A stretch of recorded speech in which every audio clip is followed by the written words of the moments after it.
Many things have plagued me since that fateful day when Parnissa, emboldened by the power of the god Aletheia, destroyed her grandmother much like a hammer obliterates an ant.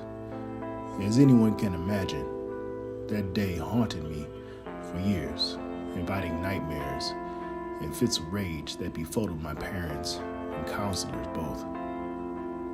Many stories to tell as well about the time after what I term the first encounter. I will leave them for another time. However, the first significant advancement in my understanding of the great old ones and the outer gods came nearly 6 years later when I was 14.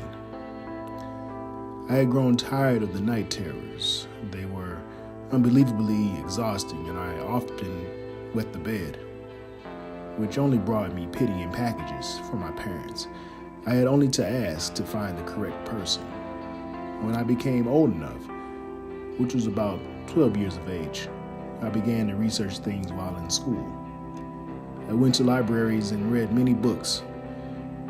The one I needed, the one that held the greatest answers and the most provocative questions, the Necronomicon, evaded my grasp.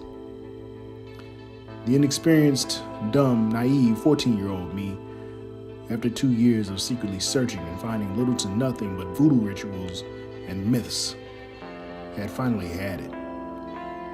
Though to my credit, it was largely due to limited mobility and the inaccessibility of funds that accompanied my age. I gave up the search to maintain my sanity and remain under the radar of my parents and other scrutinizing eyes, my teachers in particular. The remarkable stain that Parnissa's incident had left on me became apparent one lonely, rainy night as I sat at my bedroom window.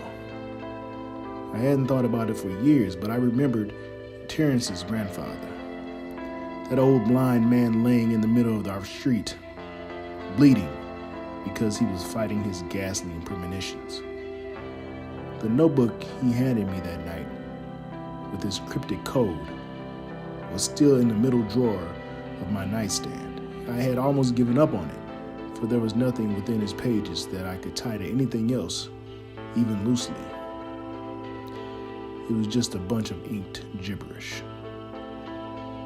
At least until I met the old man, Gustav von Rustic. Hey friends, thanks for watching.